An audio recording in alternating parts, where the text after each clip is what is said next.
So the scale of immigration that they would have to encourage and allow is more than the total mobile population of the world at the moment. They would have to grab every would-be migrant from everywhere, and the only country that might be able to provide enough ballast to help the Chinese out with that would be India, the country that arguably is the most hostile to the very concept of cooperation with the Chinese on anything.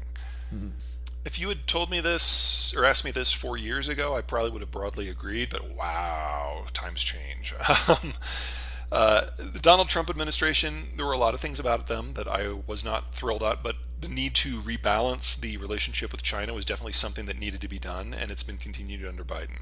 Mm. COVID turned a lot of people in the United States off on all things Chinese, especially when it became apparent that the Chinese knew about the bug and had prevented flights from originating in Wuhan landing anywhere else in China, but they still allowed international flights. Right. I mean, that was a dick move. There's no way around that. The Chinese going into this wolf warrior diplomacy pissed off everyone, and now pretty much every foreign academic center in the entire Western world has been shut down. All those Confucian institutes are gone.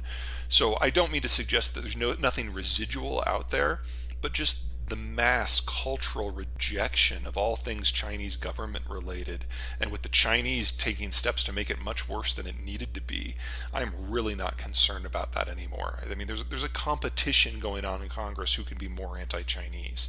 This is not the sort of situation that I'm overly concerned about foreign influence, especially since the Chinese have been so ham-fisted about it. It's very easy to root this out, and it's being rooted out quite aggressively. I'd say we're well past 80% at this point. Well, just to think that what the Chinese want is to be able to dictate everyone to accede to their security and economic preference, but with absolutely no reciprocal action. They really have started drinking their own Kool-Aid, so to speak. Part of it's a government thing that comes up with every generation or two of China. The country is very large. It's very diversified in terms of worker quality and geography. And as a result, the central government been able to exact its writ throughout the entire territory has always been a problem. There's always been this struggle between regional power centers and national. Unfortunately, they've never been able to find a balance. Either the regional power centers overwhelm the center and the country splits apart into warring fiefdoms, that's most of their history, or the center succeeds in reining in the local ones and it becomes a dictatorship in which all dynamism and all creativity is destroyed in favor of a cult of personality. And that's where we are now. So Xi has executed or exiled or imprisoned pretty much everyone in the country who's capable of independent thought at this point. And we're not seeing any flexibility in policy, and all of the bureaucrats have now fallen into one of two categories. Number one, the ones who won't do anything unless they are told in writing, and so we have stasis, or those who hear about something that Xi said on TV or saw it on a billboard, and they go into their own zealotous interpretation of what they think the boss wants, and they go a little batshit. So, for example, you have seen undoubtedly the armies of people in hazmat gear spreading lime on highways and airport runways. That's obviously idiotic, but that's what policy looks like in China now. And so they're just hitting their head over and over into the wall until something cracks, and that something is not going to be the United States. Yeah, there's a lot of if-then statements wrapped up in that question. There's a robust historical database in China of how everything can go to hell very, very quickly Sure. for internal reasons. Yeah. And because of the demographic situation, we know that their consumption and export model can't survive the decade. They just don't have the people to even attempt it. But that doesn't mean that demographics is what's going to put the bullet in the head. It could be an energy crisis.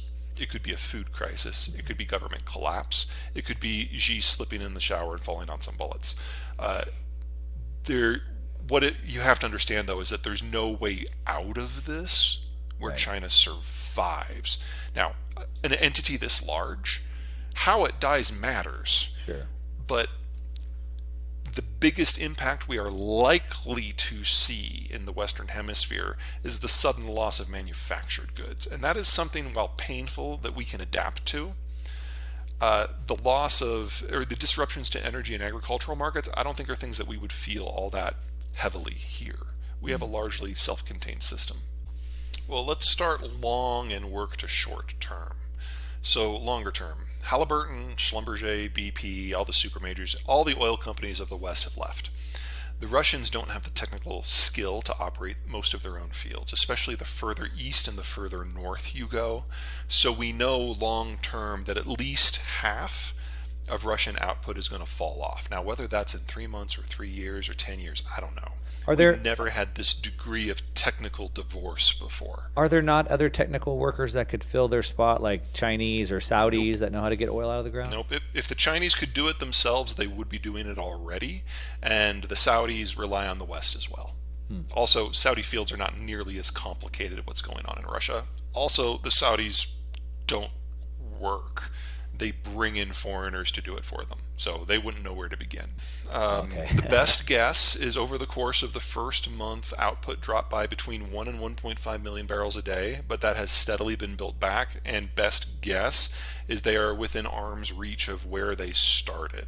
What has happened is the Europeans, whether it's because of sanctions or boycotts, aren't buying Russian crude. So the Russian crude has to get loaded into small tankers on their western periphery.